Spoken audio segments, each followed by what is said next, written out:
Hello, I am Deb Coviello, the Drop-In CEO, and as always, I thank you for joining us for another episode of the podcast where week after week I speak to the most amazing leaders who share their insights with you, and I know they're going to inspire you. And if you love this content, please share this episode with at least one other person so they can leverage these great insights. And just know I do this because I sincerely care and partner with C-suite leaders to navigate their challenges with confidence. And this week, I am so honored to bring back onto the show Dr. Frank Buck. Most people are overwhelmed by the amount of paper and digital information in their lives. Frank Buck makes organization easy so you can increase productivity, decrease stress, and enjoy life. Global Gurus ranked Frank number one in the world in the time management category for 2019, 2020, 21, and 22. And he's the author of the books Get Organized, Time Management for School Leaders, and Get Organized Digitally, and The Educator's Guide to Time Management. Frank, thank you for dropping in on the show. Oh, Deb, it is a pleasure to be back. I always look forward to these. And to my audience, first of all, thank you, Frank, for accepting my invitation. Now, this is the first time Dr. Frank Buck, also Frank, is on my show. This is the third time because I find Yes. such value in what he shares. And while he focuses on the educational sector, every bit of his advice is practical and actionable for those of you who I also say, I just want you to enjoy more of your life, struggle less, doing more of the things that you love. So he and I are going to go deep into some of his old tried and true tips, but also some new ones to again bring you value. So, Frank, a pleasure again, but please share a bit with your audience for those of you who may not have heard from you before. Absolutely. Um, my first job was in education. I was a junior high band director, and I really thought that that's what I would be doing for 30 years. Uh, 12 years later, I went into school administration. So, still in the school business, where I stayed until my retirement in 2009. And a large part of when I retired, when I did, which was at age 50. I was old enough to draw a full retirement, but still young enough to give another career a chance to grow legs. So that whole time through being a junior high band director and then an assistant principal and a principal and all that, the thing that helped me so much was just simply being organized, having simple systems. You would not believe how many little bitty to-dos are involved with something as simple as putting on a junior high band concert. But once you've identified them all, next time you do it, there's your list. And so that was sort of me. So kind of the turning point for me was the doctoral dissertation. And so, we got to pick a topic. And I thought, well, gosh, I like organization and time management so much. So my doctoral dissertation was a study of the time management practices of Alabama principals. So as I'm so engrossed in that, that spawned a little workshop for teachers and administrators because there was so much out there in the business world on time management, so little of it for education people. So my thought was, why don't I put something together for the education community that everybody else can also look over my shoulder and use it if they so wish. And so that's just, it's grown over the years. And I so much enjoy things like this. Being able to talk to people about easier ways to navigate this life. It doesn't have to be as hard as we sometimes make it. And I'm so grateful that that you have these insights. And again, to my audience, everything he has is very actionable. One of the things that he shared with me during one or two of his podcast interviews was having the permission to forget. And Yes. as an entrepreneur, we have so many things, or in our business life, there are so many details to remember, but quick and easy tips to be able to capture what is a to do, but the opportunity to forget it until you need to do it. I know you want to jump Mhm. in here about that. Oh, absolutely. You- to me, forgetting is a good thing. I want to have a system that does the remembering for me. Deb, after this interview is over, I've got literally hundreds of different things I could be working on. Anywhere, anything from reading an article that I had postponed for later to preparing for a meeting.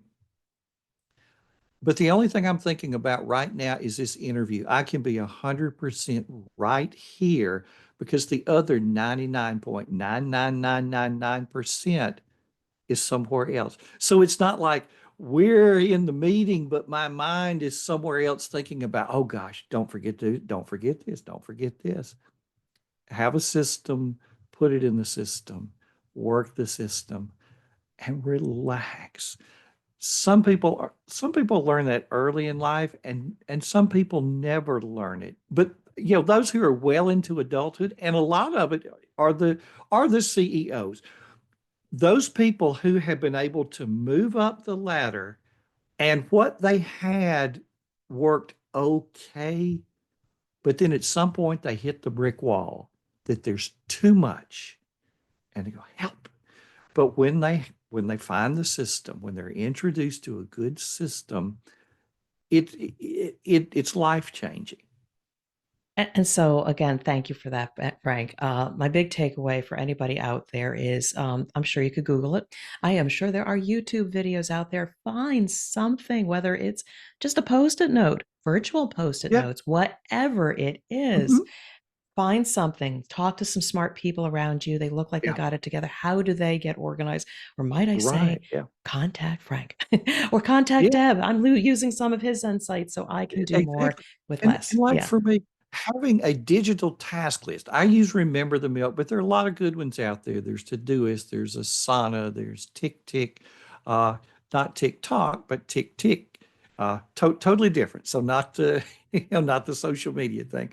Um, but the idea is I can just pick up my phone, hit one button, speak, and that task now goes onto the list and everything gets a due date. So it's like, here are the things that are due today, others for tomorrow. So everything gets a due date. You think about all the things that we do every month, every year at the same time. Oh, you got to remember to get your driver's license renewed. I got to get my passport renewed. Got to give the dog the heartworm pill every month. So forth.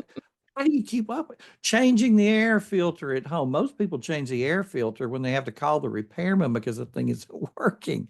But all these little bitty things, just put them on the list, give it a due date, tell it when it repeats, and then at the appropriate time, there it is for you. Um, and then people say, well, okay, what about the paper?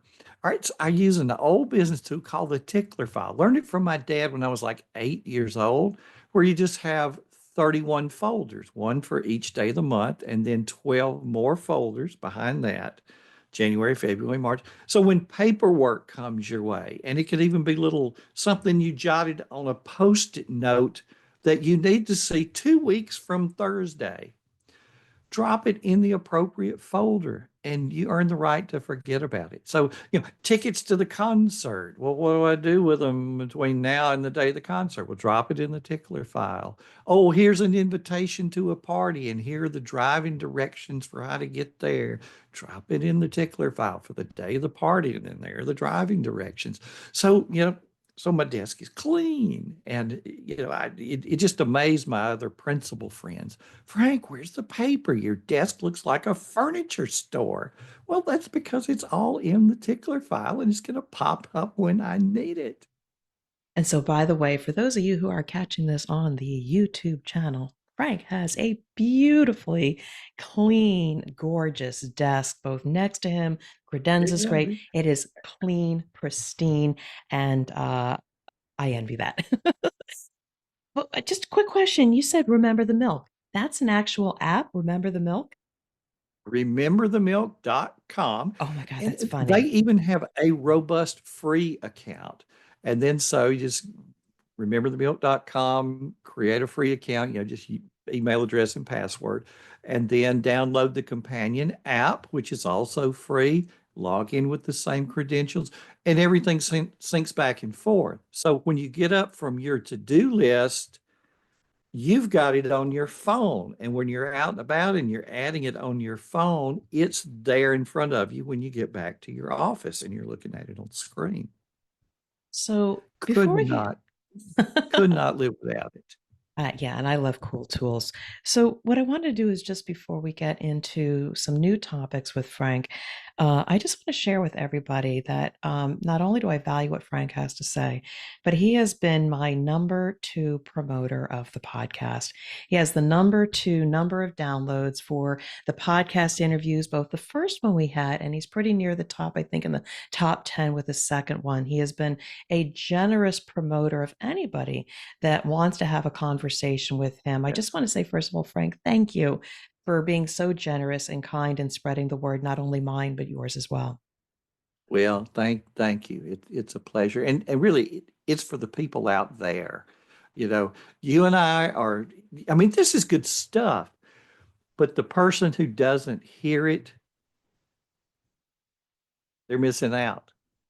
So we want to spread the good word and Yes. more easy tricks and to-dos to make our lives more efficient and much more enjoyable. But when we spoke and we said, what are we going to talk about this time? Even though there's so many things we can talk about, you had talked about some of the newest trends in AI and note taking, but also, again, just to make our lives so much more efficient and not be scared of some cool new tools. Absolutely. Well, let me go way back in time.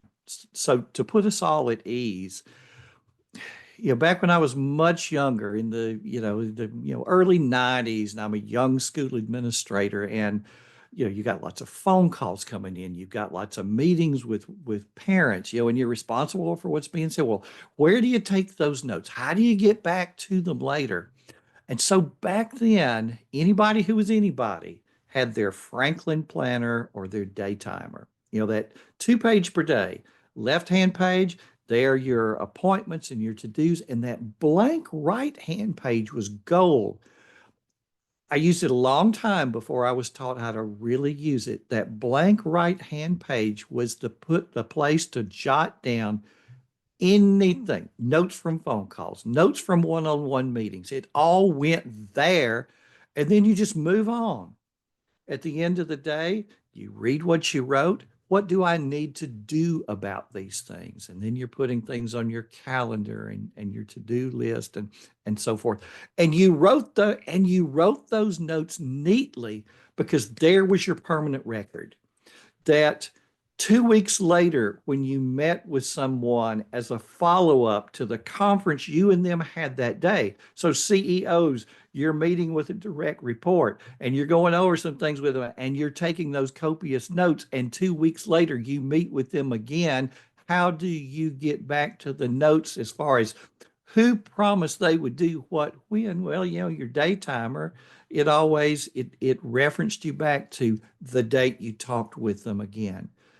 Now it's a whole different beast. It's a digital beast. And now we're kind of jotting things on the scrap of paper. And how does this interface with us, with our digital world? And some people go to meetings and they have a laptop in front of them, and other people say, no, I am not going to sit there in that meeting with a laptop clacking on those keys. I'm going to take my notes on a legal pad. Oh gosh, but I really need to have it digital. So that means I've got to sit down and now recopy. I got to sit there like a stenographer and take my paper stuff and digitize it. And it is such a time consuming pain in the neck. In 2024, I did 4 different videos with each one with a different way to take that page of cursive writing, cursive, that secret code that adults use when they don't want teens to be able to read what they wrote. Cursive writing, take a picture of it that immediately turns it into editable digital text that you could copy and paste into an email, copy and paste into your notes app, whatever. So here's the challenge for those of us that are listening or watching, like for you to do is right now to just hit the pause button and write out a paragraph of cursive writing on a notepad. And then take your phone and turn that cursive into editable digital text. And if you have a way to do it, tell us in the comments what you're using, how you're doing that, and go into as much detail as your workflow, because this is a new frontier for most all people. I talked about doing it 4 different ways. I like to use Evernote. So, boom, I'm taking a picture of it. The picture goes into a note. I hit a little button at the top of that picture that says transcribe, and it transcribes it for me. Google Keep will also do that. Google Lens will do that. And for those that use the Gboard keyboard, which is a free keyboard for your Android that you can replace the normal one that just comes standard, Gboard will do that. So pick one, you know, take this as a starting board, figure it out, practice it like you would practice anything else, because you don't want to wait till the heat of the moment when you got to transcribe some notes to be playing around with something. Play with it, practice it, get kind of good at it. That way it becomes second nature, that you can now go into the meeting and write in cursive on a notepad or on a legal pad, because that's what's comfortable for you. And then later, boom, snap a picture, turn it into digital notes. You can have your cake and eat it too. So yeah, and it's the I hear a lot of people say we need to be teaching cursive writing in schools. And usually they argue that it's so that kids can read the Declaration of Independence. And I'm going, good point. That's fine.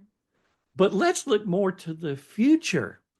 If AI can take my cursive writing and turn it into editable digital text, then don't I want my cursive writing to be sort of good so that it transcribes it better? And it actually does an amazing job. It actually is looking sort of at the context. So I'll see it transcribe something and go, how did it know to add the S onto that word? Because as I look at the handwriting I gave it, it's not very clear, but it's reading the context just like another person would read the context. So, big takeaway from this: get yourself one of those ways to turn handwriting into editable digital text. Get good at it, and you can thank me later.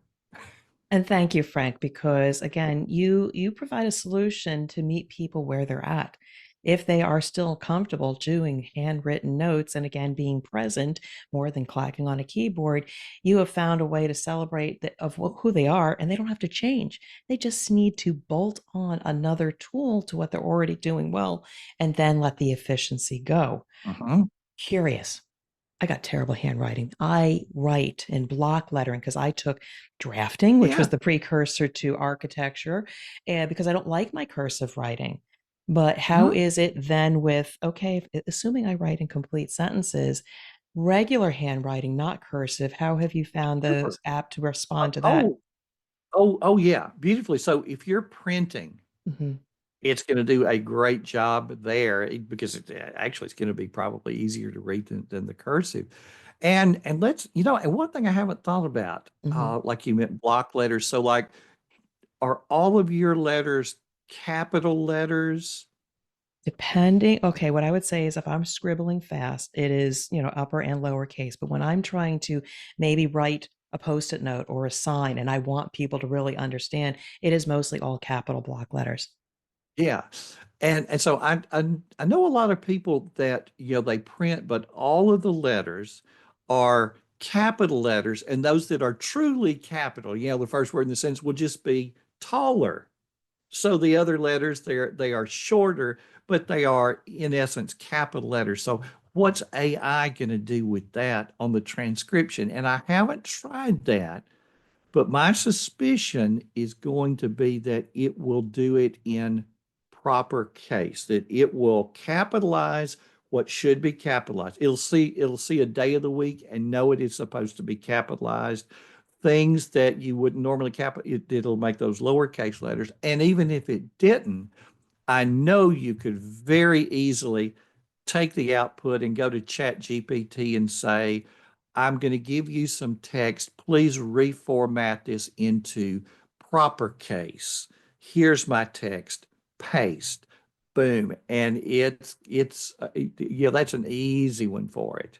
So I'm sighing here because it's a sigh of relief because some things we must do it as administrative in nature, but if something could speed it up so that it takes away 90% of the time and then a 10% cursory check just to say, yep, it not only got the spelling, the actual words, and the context, which I love that. It's not a Yeah. dumb machine, it's throwing context in there. Talk about a time saver so I can go in and start planning that next thing I need to do with this written information that I had. Wonderful. Yeah. And for the people that are going, gosh, I feel like such a dummy because this is the first I'm hearing about any of, join a very large club. My wife, very intelligent, very good at her job. I won't mention the particular industry, but it's a very large company. And she came home from work a few days ago and she said that the home office has asked each division, tell us how you're using AI in your division. And she says, we aren't. Frank, what is AI? And I just showed her just a few quick little examples. And it's the kind, and really, I think of it this way. Think of anything that you could delegate to another person, where you could say, here, I've written this out, and here's what I would like for you to do with it, to alphabetize this list, to put this in proper case, to take this and format it in a chart. And I'm actually giving you some very, very low level things that a human could do that they would understand, but it would take a long time to do. And something like, Chat GPT does it just in seconds. So for those who are going, oh, yeah, I don't know, that's sounding kind of scary. I don't know how many of us remember when we first heard about how to use a Google search, and Mhm. that was going to be the end of education because everybody was just going to do a Google search and copy and paste. And we did have to learn how to adjust to that. And I think AI, it is every bit as significant. And it's kind of one of those full circle things that before we had Google, you would walk up to a human being and you would say, here's the problem I'm trying to solve. You would put nouns and verbs in sentences, and then you would get a response the same way. Well, you wouldn't do that in Google. You wouldn't say, I am a third grade teacher who is teaching a lesson on the solar system. What? No, you just type solar system or teaching solar system, and you get all these hits. Well, now it's come full circle. With AI, you wouldn't type in third grade teacher teaching solar system. No, I am a third grade teacher who's about to teach a lesson on the solar system. You are an expert in science, having taught elementary school for 20 years.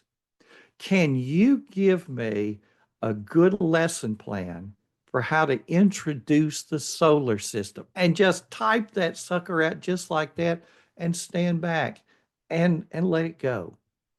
Oh gosh, other things. All right, Yep. I'm the treasurer for our local homeowners association. That's a role that I recently took on, and we have an important letter to send out to the entire membership. So I'm thought, you always want to proofread it, and I am terrible about first of all typos, and I cannot read my own writing. My own, I cannot proofread my stuff.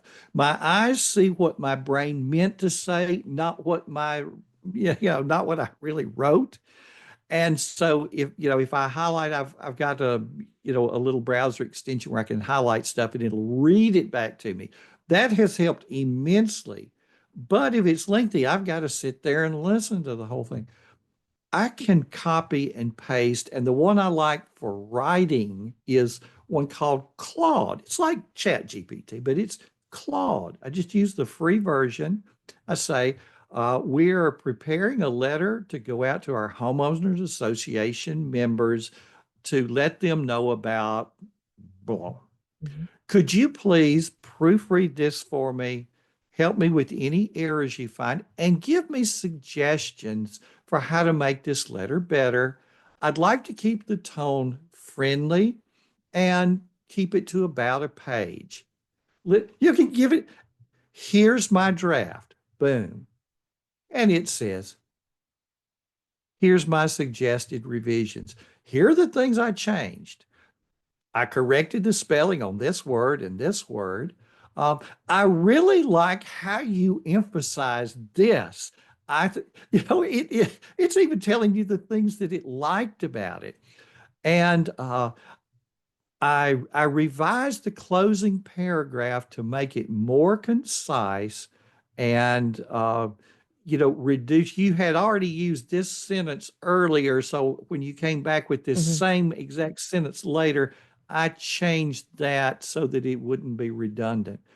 It's really like another person that has sat down with your work.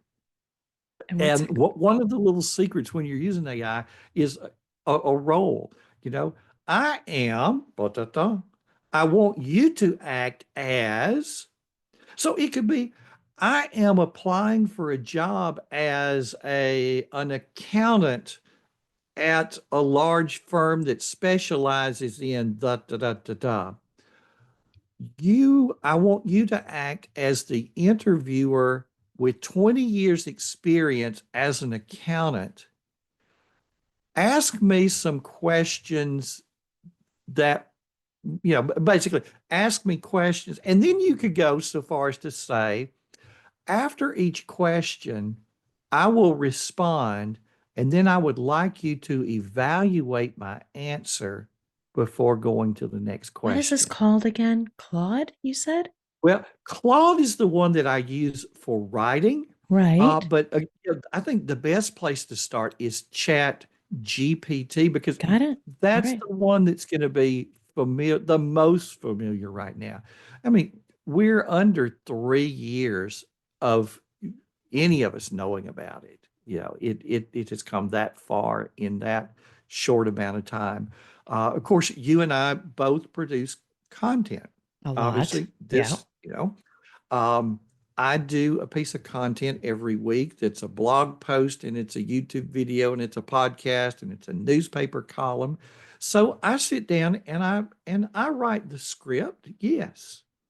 But then I've got to come up with a title that's going to be catching. I've got to come up with a short description. I've got to come up with a focus keyword. I probably want to come up with a few tweets that are going to be engaging. That's all time consuming.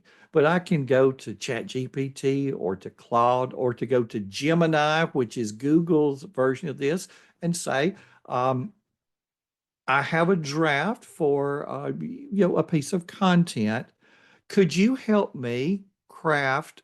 Could you give me 5 suggested titles and a meta description and a focus keyword and 7 engaging tweets that incorporate hashtags and emojis? Yeah, I know and I that actually put that part. all together and have that saved kind of over here somewhere I where I can just say, I can just copy and paste that and then copy and paste my script and stand back and let it go. And he'll be 5 nice titles.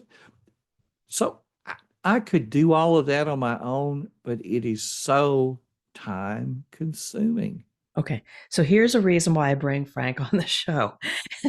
It's because, yeah, I've used Chat GPT. I have searched for things like a Google search engine. I've not yet taken content that I've written and asked it to do something to it. I did know about get a catchy title. I did not know about, and I know people do this for me, give me 7 tweets because, yeah, I am putting out so much content like you. I didn't know I could save all this time. So, if nothing else, if nobody else out there is Oh listening to gosh, this, yeah. this has been so valuable to me. And I hope Oh yeah. somebody out there said, oh my God, I've got to try all those tools. They sound Oh so cool and I yeah. need to save time. Oh, and my head is just swimming with other examples. We're all having to write emails, and think about how much time you spend trying to find the right wording or something. In Gmail, you can just click over at the side on Gemini, just be right there in the email. Or at any point, you can copy and paste what you have so far. You can go to Chat GPT and say, I'm composing an email on such and such. Here's what I have so far. Um, could you make the tone more friendly? Or could you make the tone more professional? And it'll give it to you. And not that you have to then take that and make it your final version. Take it as a really good suggestion, because now you don't have to sit there and look at the blank page or the blank screen, because that's the worst part for all content creators of any kind, the blank screen and getting started. But if you can have a suggestion and then you can modify that so that it's your voice and it says what you wanted to say. As a young school administrator, I bought a book one time, letters for all occasions, and specifically, for school leaders, letters to, thank you notes, thank you notes for a parent. Gosh, if you have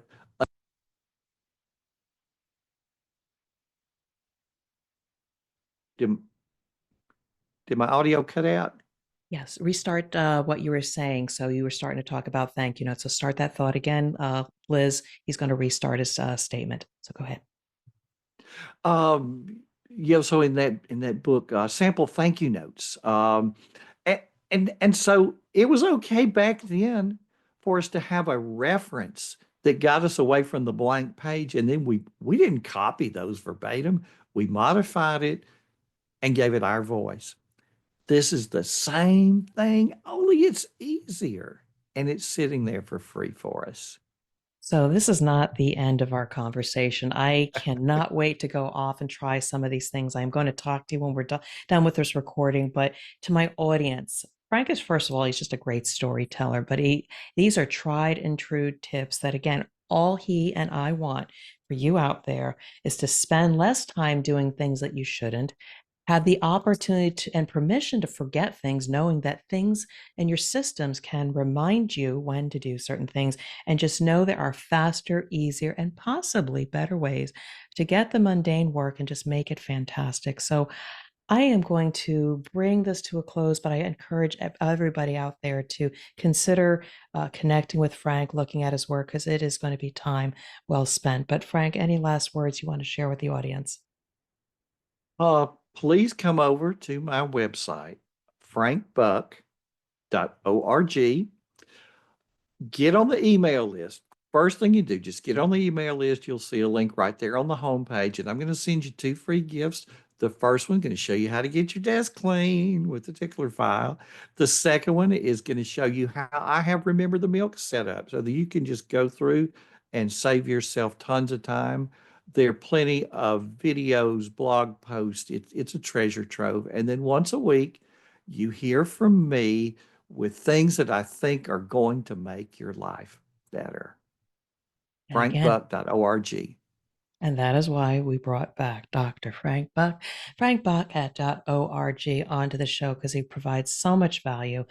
And Frank, honestly, from the bottom of my heart, I just want to say thank you for dropping on the show and providing amazing value. Deb, thank you.